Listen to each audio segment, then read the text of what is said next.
Wow, it's a lot that we're going to do today. I'm excited. Um, who remembers the assignment from last week? Actually, before we get to the assignment, let's do it this way. Who remembers what we talked about last week? I think we started by speaking about what we wanted from this course. Okay. And then the assignment was we had to speak for 60 seconds on who am I. Okay. Okay. All right. That's a good start. Who else wants to talk about what we talked about last week? So what our audience wants, and how we communicate it. It's not always the words. It's not always. So last week's title was, what's your message? What's your message? Remember we talked about, what do you want to say? That sometimes it's not that people have a speaking problem, they have a messaging problem. They're not clear in their mind what they want to say. Maybe they haven't written it down. It's not a clear framework, and so it's not articulated clearly. So what I asked was 60 seconds, tell us who you are, and surround that with a story. Because today's title is, what's your story? No pun intended. I mean, partly what's your personal story, but also this is the beginning of me showing you how to tell a compelling story around whatever it is that you want to tell. So the assignment was 60 seconds. I'm going to call on you. You 60 seconds. You're going to tell a story that's somehow going to tell us about yourself.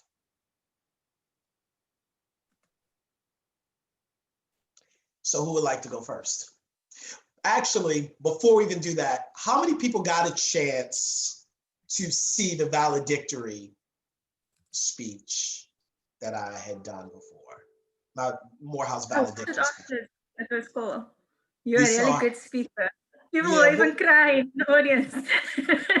Yeah, thank you. And I'm only going to play this. It's not to me to show off, but I wanted to show you sort of my speaking style and how it evolved. And that's one of my earlier speeches. So what we'll do is, if everybody hasn't had a chance, I think I figured out the sound situation. We'll watch it again here. And I also have some other things I want to show you. So I'm really hoping the sound is where it needs to be. Is everybody hearing me clearly? Okay, good. Yes. So we may not go through everybody now. Everybody's going to go before the end of the day or the end of our session today. But let's just start with who wants to volunteer.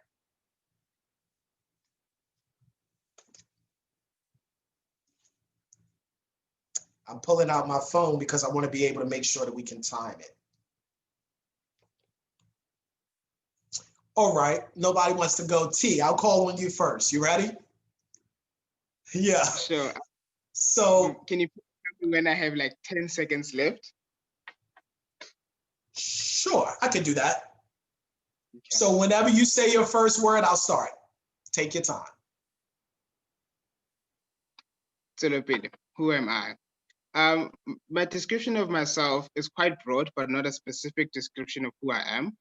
But who I am can be defined by using the term intersectionality, which are different factors that define who I am, which is my race, my gender, my social class, my background, and my culture.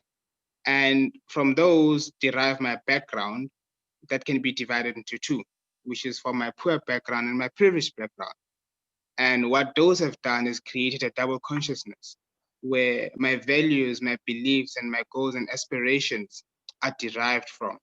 So who I am so far has been defined by those, but who I am going to be is the environment where I will be in future. So my definition of myself is quite broad, but not specific. Okay, you actually had 10 seconds left. So thank you for doing that and having the courage to go first. What was the story that you told? What was the story? So for me, what I got from the beginning of from this is that we should tell a story. But from my description of who I am was quite broad of who I am, so it wasn't quite specific. So the story was not well told. So of who I am. you know? Okay. So for instance, when I speak about the background, it's just my background influences who I am, but rather not what happened. Okay, but you said yourself, right, that if the story wasn't well told, but you're the one telling the story. It's not like the story is coming from outside, right? So you have the option to tell the story, but hold that, because this is good. We're learning. Who wants to go next?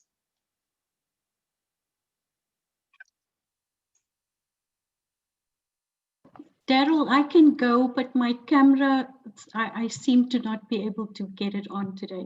Sure. Whenever you get ready, So, whenever you start, I'll start the timer. So you good with me just speaking it? Sure, yes. Okay. Okay. So who am I? Firstly, I am my name. I am Rahima. 2 months before I was born, my grandfather had a dream about a baby by the name of Rahima. And so that's how I got my name.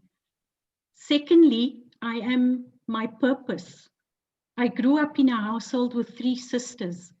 And as you can imagine, there was a lot of conflict. And as a middle child, I saw my siblings get away with murder. And this ignited my passion for truth and justice. So becoming a lawyer seemed like a natural course to me.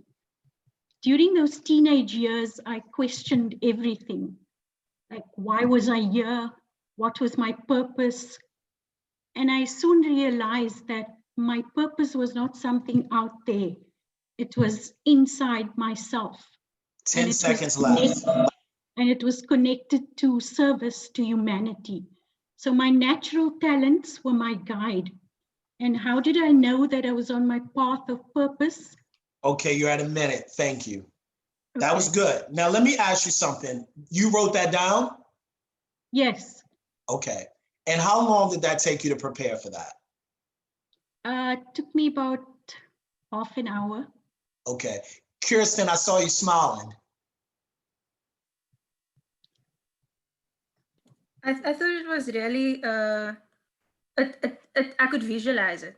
And I think that was cool. And also it shows the strong linkages between how like you really took us on a journey starting by your younger days and showing how your younger days actually influenced where you are currently. And like I like how you also added in like your real true emotions, like your siblings got away with murder, and that invoked this sense of justice within you, which is like a bit dramatic, but like I get it, I follow it. Like it's cool. It's cute. One thing I love about the Zoom aspect, at least being able to see faces, because I saw you smiling. I was smiling too, if not outwardly, at least on the inside. Raheem, I thought that was wonderful. I mean, that's what the assignment is. Now, of course, this is just the beginning. This is just a piece. This is just a part. But as you see, it's an art. It's an art. So a week from now, I guarantee you, if somebody says, how did Rahima get her name? Well, most of us will remember she got her name how? Her grandfather's dream. You see, that's something I'll probably remember about you, Rahima, for as long as this course goes on and beyond that. That's the power of words. Again, the takeaway.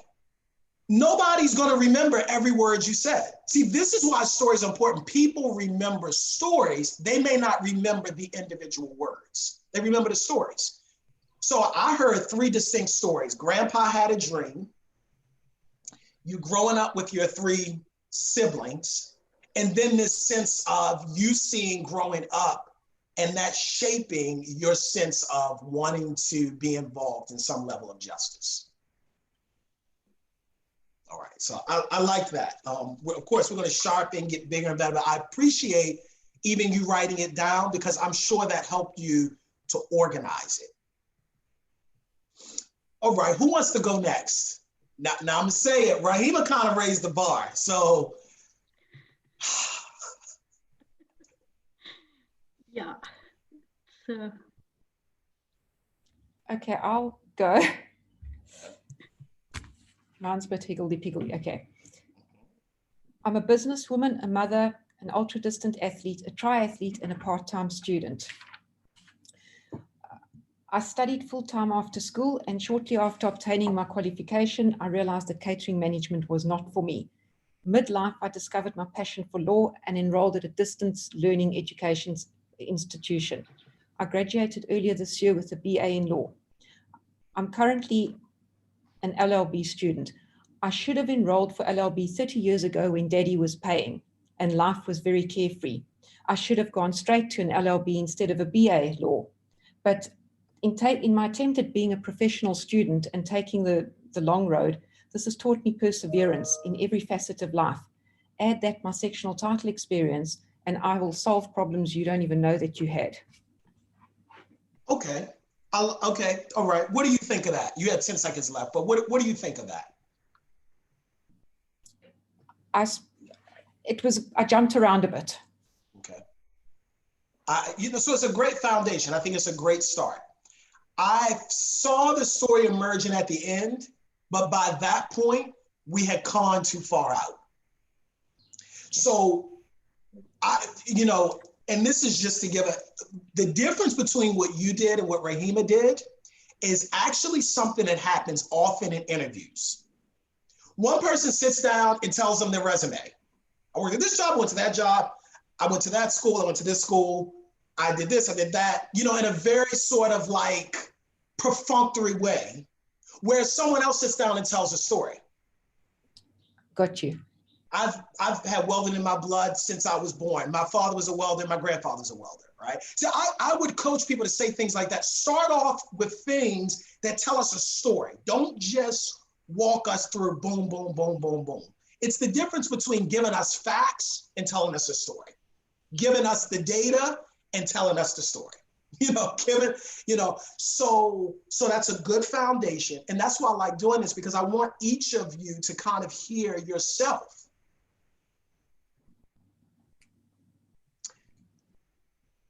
Tati, am I saying that right?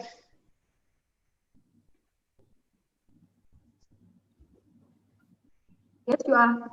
Okay. Please, you have the floor. Please go. Okay.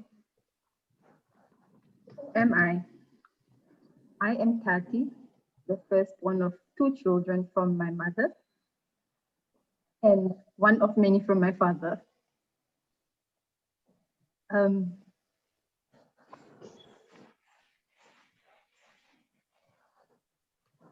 I grew up with my grandparents as an only grandchild. I spent my days mostly playing by myself and trying to curb my boredom. I was smothered with love. I was spoiled. And like I would say then, I was the apple of my grandfather's eye. I grew up, worked hard at school, had a keen interest in reading. 10 seconds. And here we are today, an admitted attorney seeking to live a life of purpose. Okay, right there. Thank you, Tati. Thank you for that. What do you think about that?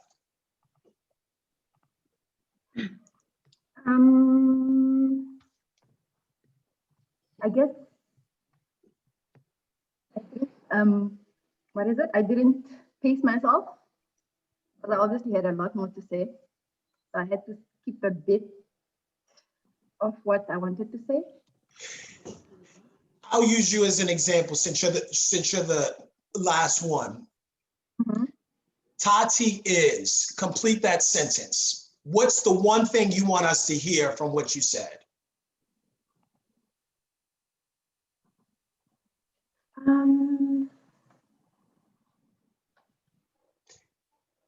That I'm a curious person, hence my love for reading. Okay, so let me show you this, Tati. Mm-hmm. And we're just learning, so don't take this anyway. This is how we're getting better. Mm-hmm. You're thinking almost hesitation of, what am I going to say? Mm-hmm. No, but I'm saying, but that happens often. That's what comes across. See, So you got to know what to say before you know what to say. You know what I mean? What do you want to say? And I'm telling you, a lot of people, they don't know, because it's easy to say, yeah, if you have 60 seconds, right? That gets difficult. But now I want to tighten it and say you have one sentence. What are they going to remember? What are they going to remember? Tati is this, or Tati did this, or in the case of Rahima was named after was named after a dream her grandfather had. Like, people hear 1,000 words, but they only carry 2 or 3 with them. So the genius of the communicator is knowing, what do I want to say that I want to leave them with? Because they're not necessarily going to get all of these other pieces. They may not remember, I was 17, I went to high school, I graduated from high school, then I was 21. Like, let's do it that way. So like I said, when I asked you, what do you want to say? Or what is that Tati is? You said, I don't know. Or you didn't say, I don't know, but that sort of uncertainty, that's what's coming across. Because if you were, I don't want to give a life-threatening situation, but let's say, you're pinned under a truck, right? I mean, you know how to say to the truck driver, get the heck off of me, right? You know the message. So you don't have to spend a lot of time thinking about, well, what wording should I use? What's the message? All right, so that brings us squarely for what I want to talk about today. I want to talk about, so what's your message and what's your story? I want to talk about the 3 things that makes a powerful story. Ultimately, we're going to branch off. We're going to talk about a little bit about interviewing and debating and persuasive speeches and informative speeches and, those sorts of things. But I want to start with the core concept, which is just the concept of telling a story. Remember, we talked about last week, the lawyer in the courtroom is telling a story. The politician across the podium is telling a story. Maybe a bad one, but they're still telling the story. People connect with stories. The professor in the classroom is telling a story. You watch a commercial, it may only be 15 seconds, but it's a story. 3 things every story has. 1, theme. 2, emotion, clear, deep emotion. 3, common experience. That's what we're going to focus on today, those 3 elements. A theme, a common experience, and emotion. So I want to play for you 2 clips. One, maybe what you already saw, the valedictory. And then I want to show you something else. I'm hoping this sound, we get the sound this time. So let's see. Oh,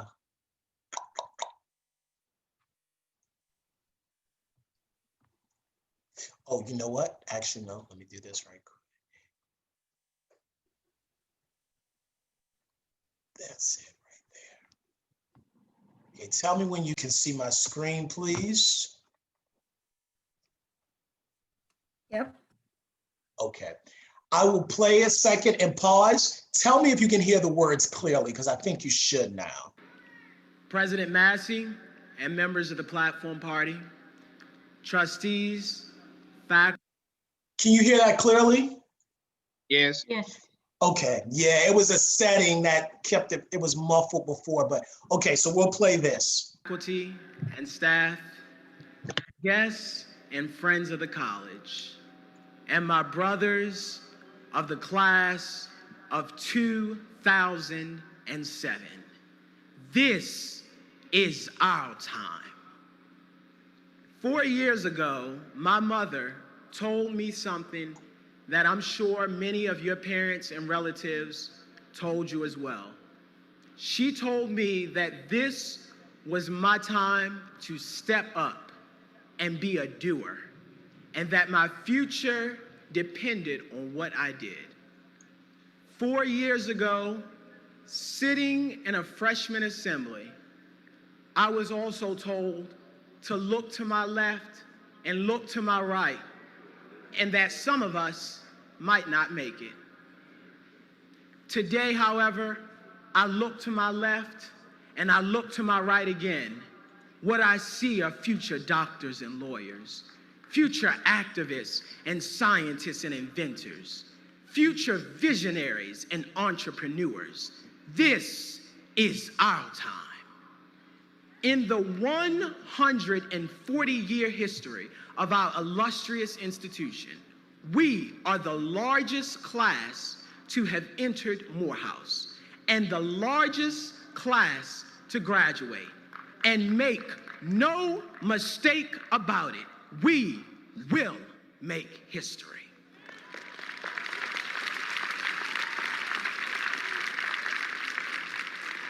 And while the occasion for which we are gathered today is yet a footnote in the pages of our lives, let it be known that the works and deeds of this class, 547 strong, will be written about in encyclopedias and textbooks for centuries to come.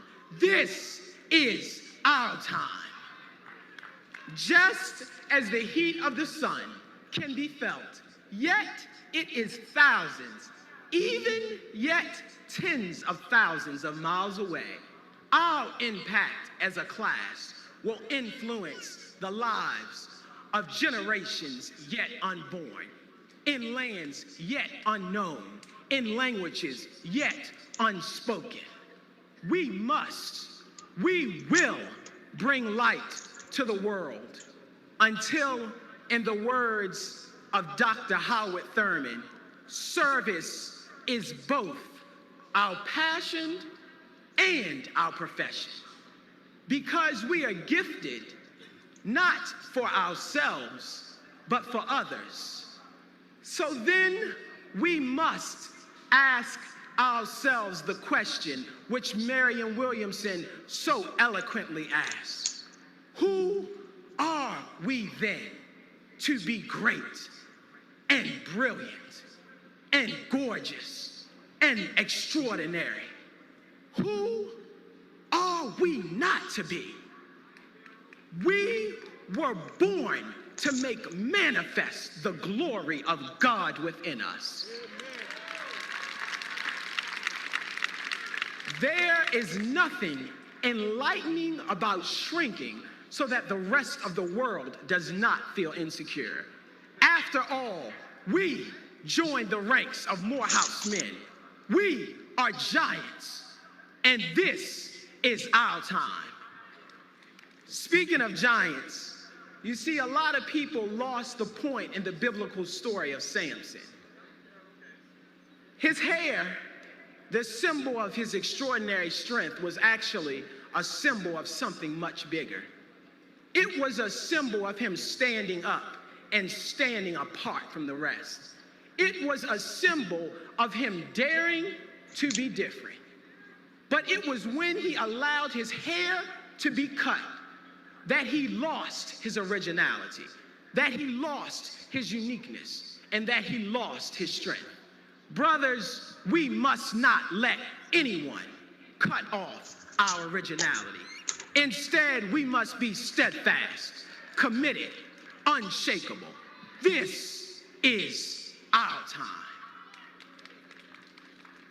In closing, and so it has been said that at the very moment of commitment, the entire universe conspires for our success. So today, we make that commitment. We commit ourselves to the ties that bind one son the other.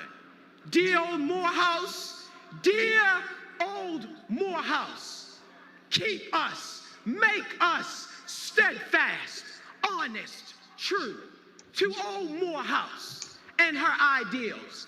And may we do it so well that, in the words of the immortal Dr. Benny Mays, no men living and no men dead and no men yet to be born can say they did it better. We, Morehouse men, are the giants of the class of 2007, and this is our time. Thank you.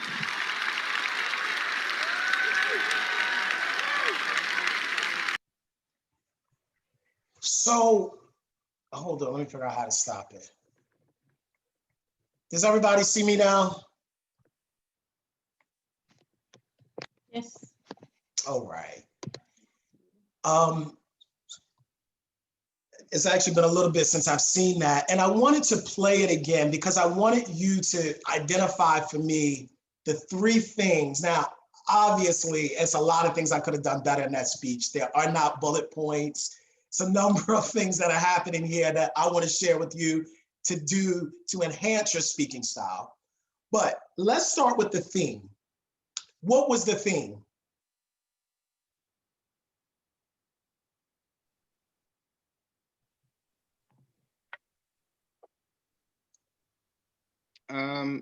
I think the theme with your speech was about the graduates and you guys making it out and making history out of your degrees, but how you told the story is how it was infused into them. So the theme was centered around how you guys are going to make history. Okay, how we're going to make history? Yes. Now, 10 years, I made that in 2007. I still have people that come up and they say 4 words. What are those 4 words, you think? Our time is now. Or this is our time. Yes. You have to intentionally know what your theme is. If you don't know your theme, 9 times out of 10, your audience won't. Now, everybody's not going to walk away with that exact wording, this is our time, because like you said, now, or our time is now, you know, and T kind of paraphrased, but everybody's around what my original theme was in my mind. And I think that part of that is because intentionally I knew you may not remember anything else. I want you to walk away remembering this is our time. So I made a point to repeat it. When you have a theme, that should be something that's clearly identifiable. If I'm talking for a minute, or if I'm talking for 30 minutes, I have to be able to articulate a theme, because if not, it's just a long string of words. I know when we're writing papers in law school, they would teach us the intro is tell them what you're going to tell them. The body is tell them what you need to tell them. And the conclusion is tell them what you already told them. You know, I call it the George W. Bush style of communication. People laughed at it, but weapons of mass destruction, weapons of mass destruction, weapons of mass destruction. You walked away with the speeches knowing that was the focus. How many times do you hear a lecture, do you hear a speech, do you hear argument, do you hear a sales pitch, and you walk away from it and it's like, what was that even about? So step 1 is, okay, the theme. The second thing is the emotion. What was the emotion that I was trying to convey here?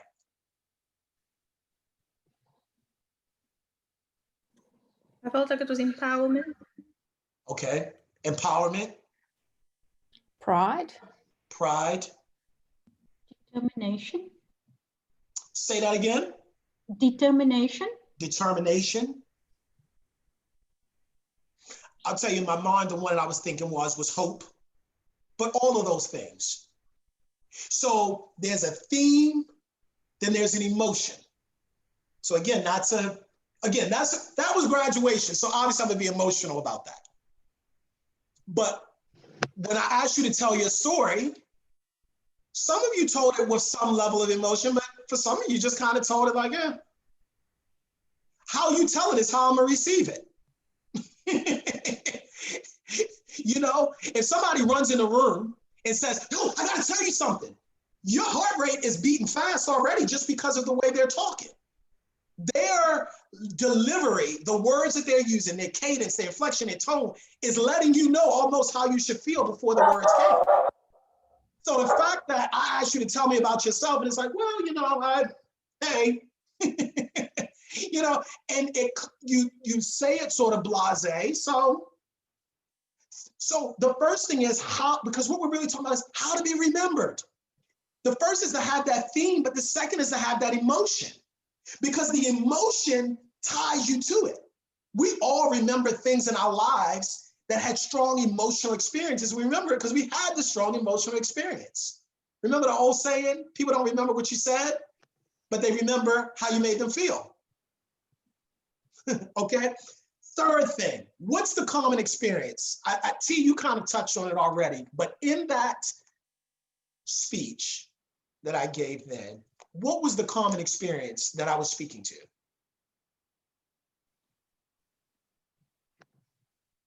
The graduation or the hard work? Graduation, hard work. Our common experience was that we were all about to embark on a new journey. We all wanted to feel hopeful. We all wanted to believe that things were going to be great. I mean, it was a highly aspirational speech. I'm talking about centuries later, people are going to be writing about us. And, you know, I mean, it's up there. But that was our common experience, having those high hopes, being 21 or 20 at the time and believing that great things could and would happen. Theme, emotion, common experience. All three of those things are necessary. I've heard sometimes people, they have passion, they have theme, but there's no common experience, meaning what? As the listener, I'm not bound to what they're saying because they haven't connected their experience with mine.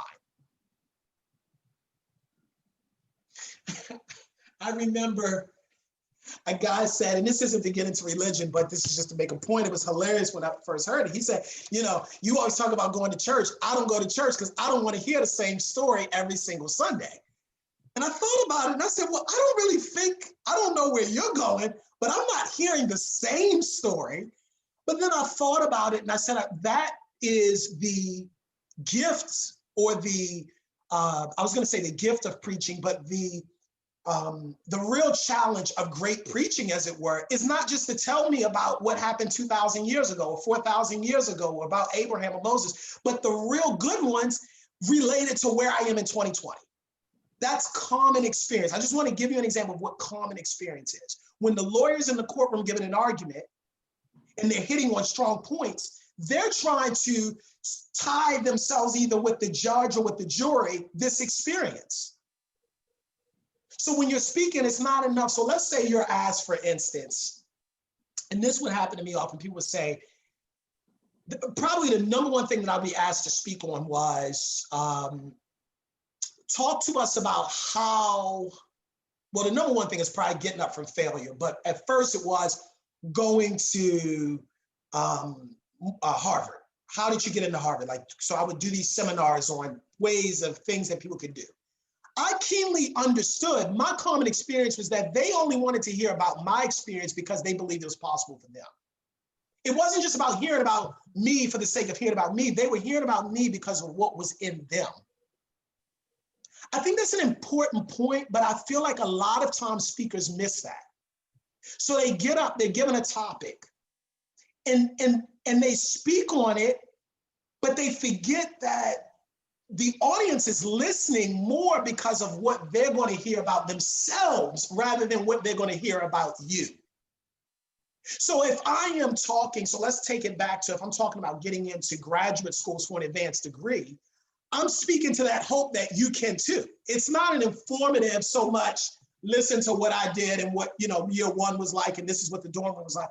They're caring because they want to hear about how it relates to them.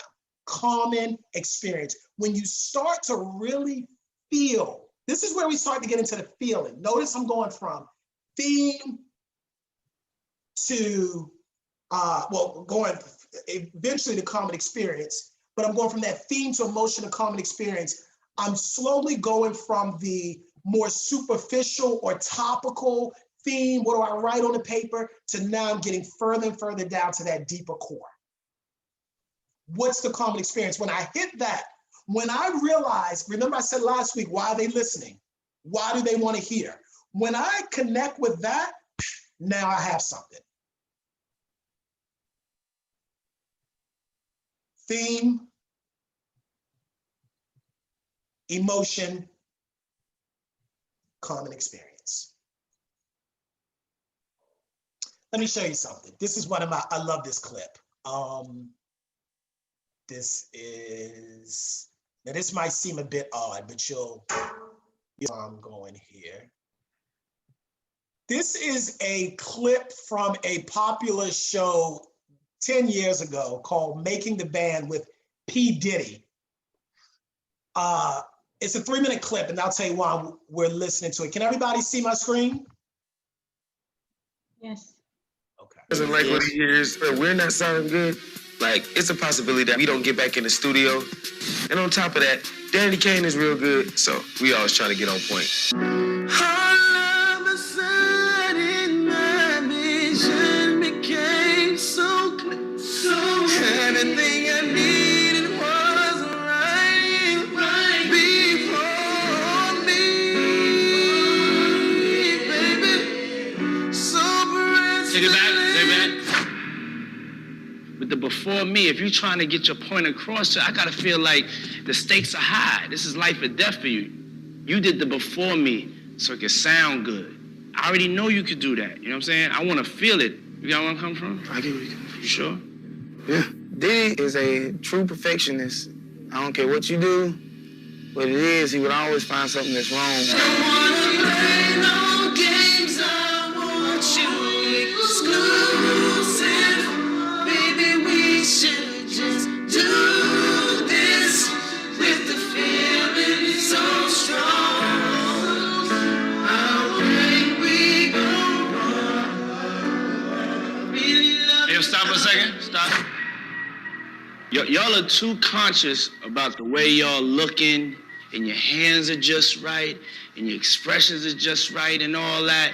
Y'all ain't in the zone where you lost. Y'all ain't blacking out. We making soul music. It gotta really be raw, you know what I'm saying? Diddy is a very intimidating person. I think we put too much thought and too much pressure on ourselves when he comes into the room. I'm looking for some goosebumps. I'm not feeling none of that. Let's do it again.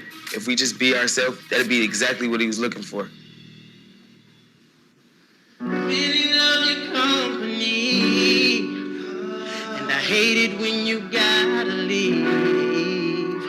Another opportunity for me to see everything. Tell me if I'm bugging when you look at me like that. That's what I'm talking about. Said I wanna say something, but I don't know how you're gonna react now. All of a sudden, my vision became so clear. Never had a feeling that's so real. You drove me. I don't wanna play no more games, baby.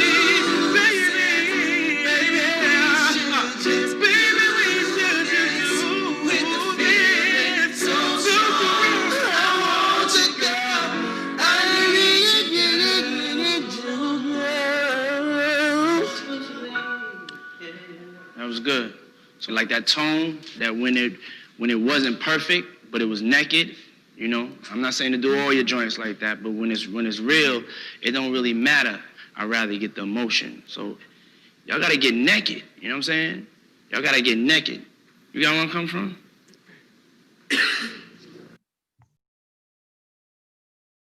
I asked you to watch it.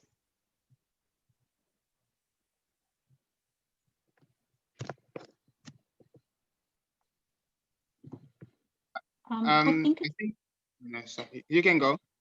Thank you. I think it's to show that you have to connect, and you use real emotion to do that. Okay. Because he said that he wanted to feel goosebumps. Mm-hmm. Okay. So in order to do that, you know, you have to be pretty powerful to make somebody feel goosebumps. Okay. All right.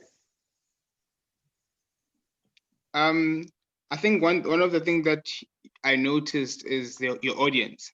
So with the music that they're creating, they need to feel it. They need to feel a certain way when you're listening to the music. So it's soul music. So you wanted to get the emotion out of them. So that people who are listening can relate to the song. So it relates to the audience and the emotion that we've been speaking about. Okay. Yeah, I And have a similar sentiment. So it's like you must always be aware of your target audience when you are addressing someone. It's not for the sake of what you're saying, it's for how it's going to come across. And how it comes across is also like what you have to speak to. Like from last week when we were saying you have to speak to what's inside of the person. You have to obviously, if it's in dealing with music, you would know the genre of music that you're dealing with, the type of target audience that you are catering for. And so you must always bear that in mind in order for your message to gain the most traction. okay, what are some other takeaways? Tati, what did you think about it? I found it interesting that he emphasized that they should not overthink what they're doing. Because I guess that takes away from it coming across as natural or authentic. Okay. And that would not lead to the audience connecting with what they're doing or the music they're singing. Okay. Lee Shay, what about you? Yeah, I think I'm in a similar vein to Kirsten where, or I think it was Rahima, sorry, that said about the goosebumps and the emotion that you need to portray. So you can either just speak it or you can really feel it. And that goes back to what you started, what you said initially about some of us just spoke who we are, and others really felt it. And we convey that to the listener. And if you want them to feel it, you have to feel it. You have to feel it. That's so I wanted you to see the same way a great song is made is the same way a great speech is made. It's communication. They're using that same gift. It's tone, it's inflection, it's cadence, it's hand movements, it's facial expressions. It's all of those things are all things that are done with speaking. And you notice the words never changed. They kept doing that song. The words did not change themselves. That's why I say when we did this week one, I'm not focused on the words themselves. We're talking about messaging. We're talking about how to communicate in a myriad of different ways. So the question you have to ask yourself when you're speaking about anything is, how much do I feel it? And it's different levels. I mean, you might be asked to give a presentation on, something that it's just informative, and that's fine. But it's important for you to be able to gauge for yourself what you are feeling. Remember I said last week, you're the vessel, you're the vessel, you're the vessel, you're speaking, you're the vessel. What you are feeling is what's going to get transmitted. So I am more interested in working with people, not so much about, okay, what are you going to say right before, but how do you feel? And what's the message that you want to say? We'll get to the wording later. What's the emotion you want to hit? The old saying, hurt people hurt people. And hurt people because that's what is on the inside of them and that's what's coming out. And when you're speaking, what's here is what's going to come out. So whether that's an interview, if you truly don't believe that you're good for the job, which a lot of people don't. People sit in the interview and they say one thing, but they really don't believe that, they're qualified for the job, and they don't believe this or that. It's hard for that to come across. If I'm in sales and I'm doing a negotiation, if I don't feel it, how am I going to effectively negotiate? If I'm an attorney and I'm in a courtroom doing, so I wanted you to see how we are really feeling beings. I know there's a lot of focus on what do we think and logic, but the truth of the matter is people make decisions more off of emotion than they do off of logic. And when we understand that, this is not about being manipulative, but it's about being intentional in how we are delivering the message. So theme, what's the next thing you have to have? Emotion. Emotion. And then the third thing is going to be common experience. So what I'm going to ask you to do for next week, we're going to do something a little different.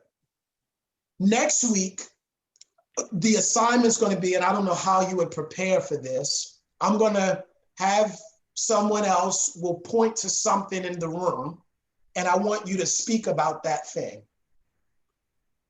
You're going to tell a story about it. But it should have a theme. It should have emotion. It can be longer than 60 seconds.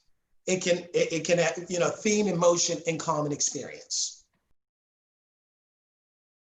So are there any questions?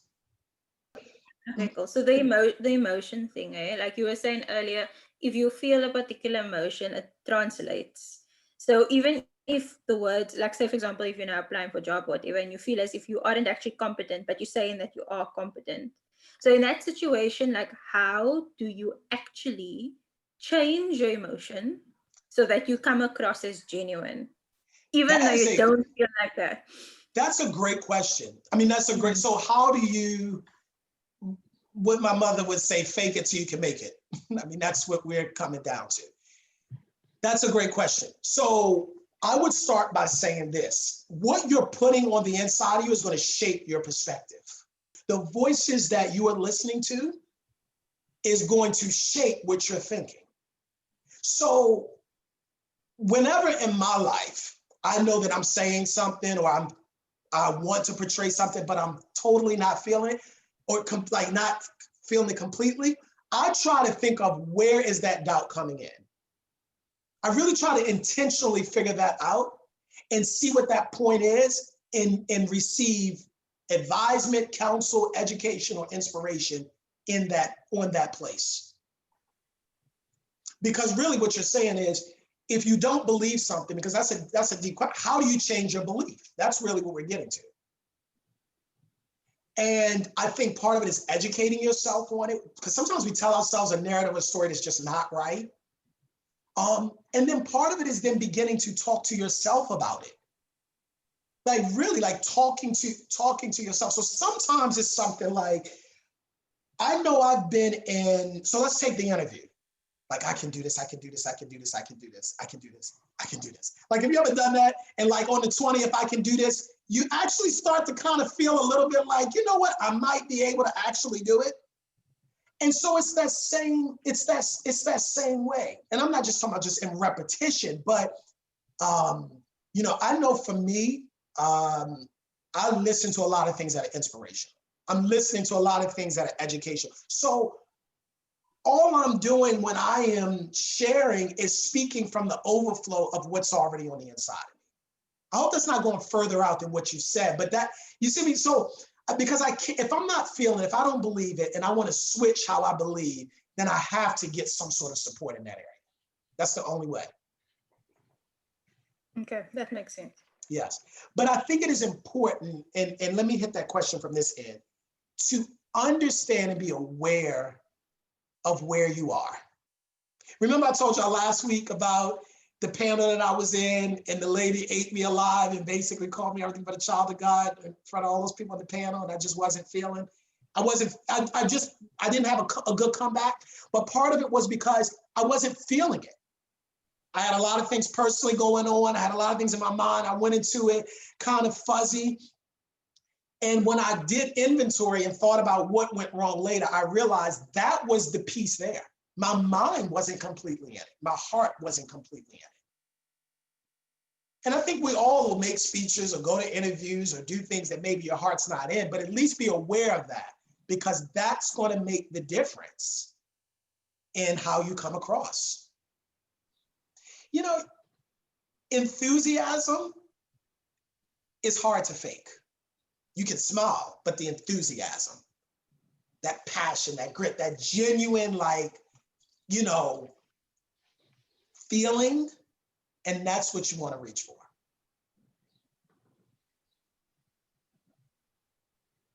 Good, cool. So we have a few minutes. Who would like to try to, or maybe you just tell a story. Somebody tell it. Maybe you don't have to even go to the point where we point to something on the wall. Somebody tell us a story. Oh, I didn't go. I didn't do my 60 seconds really quickly. I wanted to tell you mine. I forgot I didn't do that. So for mine, I'm Darrell Bennett, and I'm an inspirer, an inspiration. That's who I am at my core. One of my earliest memories is of my father. I remember I was 3 years old, and he made me learn to ride a bike without training wheels on concrete. And I remember then, even in that early stage in my mind, knowing that whether I fell or succeeded would depend on what I did right at that moment. And I did fall, but I got back up. And in many ways, my teaching, coaching, speaking, and all of what I do is helping people get back up when they fall down on that bike. I became a lawyer because I want to help people get back up. I became a motivational speaker and wrote books because I enjoy seeing people get back up. And I truly believe that no matter what has happened in your life or what has happened in anyone's life, they can rebound. That's why I wrote my newest book, Come Back Swinging. And that's why I'm passionate about seeing people succeed. My name's Darrell Bennett, and I'm an inspiration. It's who I am. So that's what I would do for a minute. It can get better, but it's an example of a story. 60 seconds. I don't have enough time to tell you everything. Maybe I could have mentioned that I was from Baltimore. Maybe I could have mentioned some other points, but I wasn't able to get there. Tell a story. In this case, my theme, or at least I hope what came across, was that resilience, that getting back up. The visualization here was the little kid on the bike, 3 years old, without training wheels. And the common experience is that we're all like kids on that bike at some point or another.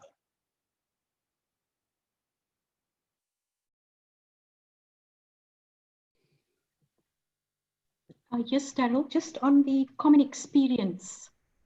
Let's say, for instance, you don't know your audience. How can you incorporate or find that common experience? That's a great question. I actually want to open it up. Who would like to answer that?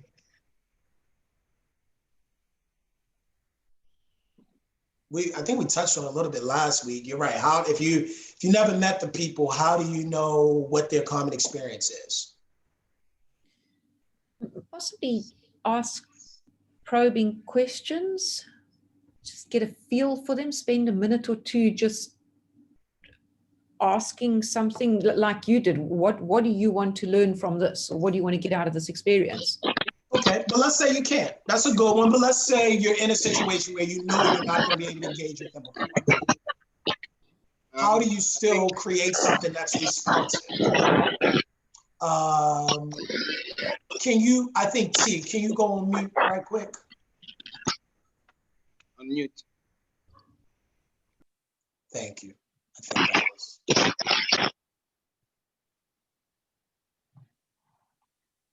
I think if you don't have an opportunity to speak to your audience, what might direct you is the topic on which you're speaking on, or what you're asked to speak about, or what you're going to speak about. That will direct you on the type of audience that you are expecting.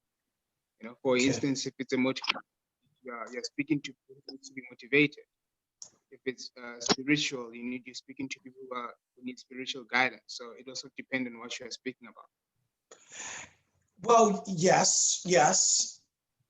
But I guess that's kind of the question too, right? So it does. So you might get the topic, but you still haven't been able to engage people before. So remember we talked about last week that the person who gave you the topic may or may not even be so aware of what the people who are listening need. So the first thing, Kirsten, that I'll say, the answer to that is keeping in mind that people are people. That's a big one. People substantially are the same. Common experience, hope, fear, insecurity, happiness. Everybody feels those things. And I say that not to be like facetious and just say, yeah, that's it. But when you're speaking to those things that everybody can feel anyway. That's how it becomes really powerful. whether I'm in Israel and I'm 12 years old, or I'm a 59-year-old woman in Tibet, I can relate to death. I can relate to what it's like to have a hope. I can relate to what it's like to have a fear. Common experience. I think that's key. We're speaking on, so let me show you how I've seen this work in my own life. One particular day, so some days I'll, maybe speak at colleges and other ones, churches, whatever, but one particular day, I remember I was speaking at a Rikers Island, which is one of the largest jails in the country, here in New York City. And then later that day, I was speaking to a group of prosecutors in downtown Manhattan. The truth is, even though they might seem to be vastly different audiences, they all substantially are alike. And I know this from having had my foot in both worlds. So that way that I spoke to the group of folks in Rikers Island, and it was high security and correctional officers and all that, and people in handcuffs, and all that, it's hopes, fears, dreams, wishes, aspirations, love lost, love gain. It's the same thing that I'm talking to, whether it's prosecutors or I'm, later that week, we're speaking to a group at Columbia Law School. It's the same thing. I think it's important to know, because when you start to recognize that the commonality in people, you realize that the university professor can be sold in many ways the same way that the blue collar worker could, maybe manifesting it slightly different language, but you're still appealing to that same thing. That's what I'm thinking about. And I see you're about to say something, but let me just finish it up. That's what I'm thinking about. I'm thinking about, in that audience, for instance, how many people that there are, because that's my theme, comeback swinging, right? You can get back from failure. Who do you know in your life that hasn't experienced failure? Now, they may not have experienced on the level that I might be calling it failure. It may not have manifested the same. But whether it's in a relationship, in their financial life, in their health, everybody's dealt with tragedy. Everybody knows what that's like. So when I'm speaking to something that they can all, that people can kind of all speak to. Sorry, that was a long answer. Sorry about that. No, it just, for me, it just seems like there's a fine line then between common experience and emotion. Because yes, as human beings, we can appeal to each other because we have those common emotions. But our experiences can be completely different in life. So I understand what you're saying, that you can be guided by the emotion, and that's how you draw them in. But still, I'm not clear on how do you reach with the common experience. Let me see if I can answer it this way. I'm closing my eyes because I think I hear what you're saying, right? How I explain a common experience, or no, let me say it this way. The wording and messaging that I use to couch what it is that I'm trying to say is going to determine what is a common experience or not. So hopefully I'm making sense. Let me say it like this. You said something interesting, which is that everybody has common emotions, so to speak, but the experiences kind of manifest differently. Depending on how I speak, right, I can either personify those differences, or not personify, I can either emphasize the differences or emphasize the similarities. So let me give you a hint. I grew up in Baltimore, right? Not a hint, example. I grew up in Baltimore, and originally I'm talking about growing up, let's say, in the inner city, having a dream, overcoming obstacles. So you see, that's real niched. You might look and say, I can't really relate to that. I didn't grow up in the inner city. Heck, I didn't even grow up in America. But let's say if I now widen it to, instead of me focusing, now notice how I talked just then when I did that minute, I never mentioned Baltimore. I didn't think it was as important. This is an international audience. How many people even here know where Baltimore is? You know what I mean? I'm not talking to a group in Maryland, right? So I want to say things that I know can land where you are and it's not going to divide us. So part of the challenge, and I hope I'm answering this right, Kirsten, part of the challenge of the speaker is to communicate in a way where someone else says, that happened to me too. Yeah, that happened to me. Okay, so maybe that person is speaking about 2 divorces. I've never been married. I can't relate to a divorce, but I can relate to love loss. Who hasn't?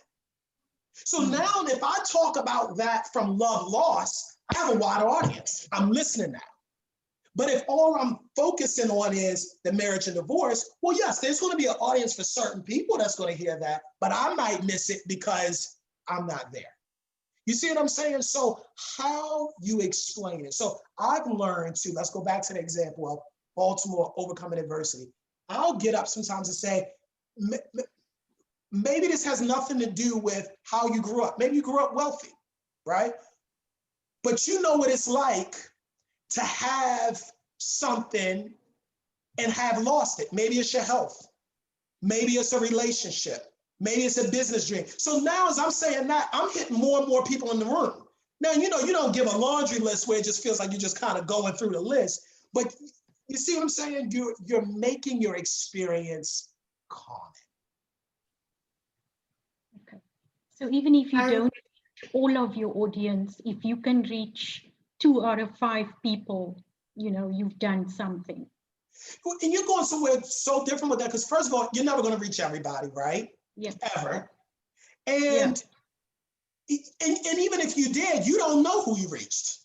Yeah. You know, so all you can do is speak from the depth of your, whatever that theme is, whatever your passion is, from that authentic place, and from your experience, which you know is common to somebody there.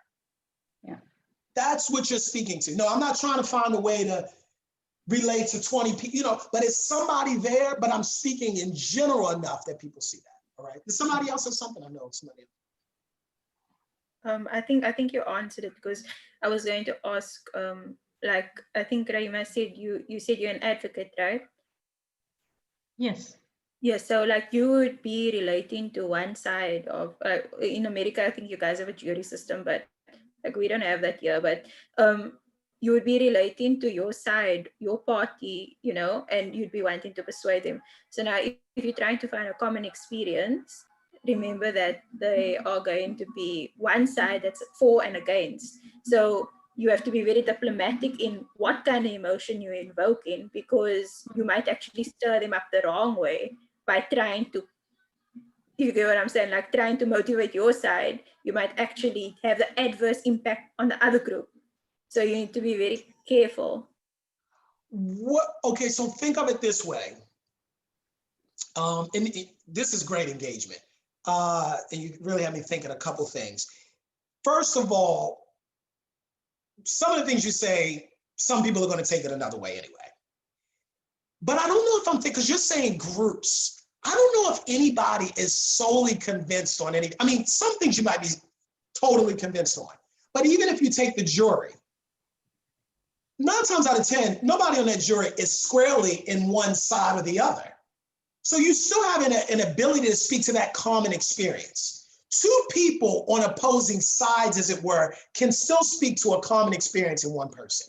Does that make sense? I mean, that's the genius. So one person, let's take the lawyer thing. One person talks about, you know, he was 25, he made a mistake. You know, yeah, he did some things, he was 25, you know, and he wants, that lawyer is trying to appeal to, in those jury members, you remember when you were 25 running around here doing stupid stuff. Don't give this guy a crazy sentence based off of that, right? And the other side is saying, well, he may have been 25, but he did A, B, C, and D. So they're still trying to appeal to that sense of justice. Still two common experiences that everybody in the jury probably could feel in some level. It's just about who's being tugged more and does that tug pull them more to make that overall decision? Yes, and just in my experience, I agree that even though you are on opposing sides, your common experience is that you fighting for what you believe in. Whether it's this way or that way, it doesn't matter. The common experience is the fight. Yes, and the common experience, exactly. It's the fight, and so yeah, you're asking a lot of good questions. I think about, but some of these questions don't have one answer. Because sort of we're getting into how do you say something and do it in a way where people won't take it wrong. Well, I can give you some thoughts and tips about some things that you can do, but you know how that goes. There's always some people that just get it wrong. So how do you do it? That's why I'm starting with first. You're sticking to the things you can control. You can control having a theme. You can control concisely sticking to that theme. You can control, that passion, that level of, of what you feel. And this goes actually too about kind of the convincing and all that. It's maybe harder to get the words across, but the emotion is easier. I was reading a book the other day, and it said that, come to find out, it's not odd, but your pet may not know language, but understands inflection. The dog may not know exactly what you're saying, but hey, well, stop it. The dog gets that, right?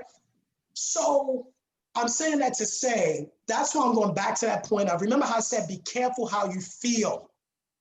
Because sometimes what happens is you're focused on the words. I want to go into the interview and say the right words. I want to go into the courtroom and say the right words. I want to go into the business room and say the right words. But you feel adversely, and that adverse feeling is what's coming out. It's not what you're saying. We won't get into this now because we don't have time. But there's little things that I want to show you, even that we know, like police interrogation tactics. If somebody says, ask you a question, let's say, and this happens all the time. Somebody, let's say, asks a person a question, and what did you think about that? Or did you think that was good? And somebody says, oh, I thought it was great, right? But they're shaking their head no. That body language no is letting you know what they're really saying. That's what these people get trained on, these body language experts and all that. They're not listening for what you say. It's all of the other things that got communicated. So when I walk in, it's easy for me to say, oh, I want to inspire these people. But if the feeling isn't there, if that feeling isn't, I feel that pain. So when I walk in the room, I literally feel like I feel what it's like to be down and out. I feel what it's like to cry all night. I feel what it's like to have those words said to me that you're never going to be anything. It's never going to work for you. You're nobody. You're too this, you're too that. And in that feeling of how I talk to myself out of it, that's what I'm channeling when I'm talking to them. So it's really just to always try and remain genuine then. Because that's when it's going to come out best. That's the key. It's going to come out best. That's the key. That's the key. And if I'm angry, if I'm mad, if I'm not feeling it, you might be better off saying, I can't do it right now. I can't do the speech. Or I need to spend 20 minutes just listen to something positive before, because that's what's going to come off. If I can get you in the interview to just believe that you're the most qualified for the job, we could figure out later what you should say. Tell me why I should hire you. Well, I think that you just started, you started as a mouse. I think that, it's the little things that people do. You ask a question, they back up. These are things that people are looking for. Why'd you back up? Why are you shaking your head? Why are you indecisive? You had to have known when you stepped in here that I was going to ask you the question of why are you the best for the job. I mean, these aren't trick questions, but you see how when we're not convinced and then we try to convince somebody else. Genuineness, that's what's going to come across. I promise you, when we do this exercise next week, because we're going to intermingle how the emotion, and this is the challenge here. I know I asked you to tell a story, and we're going to tell a story about the thing. We're pointing to emotion. We're not talking about the story. How did you feel after it was said?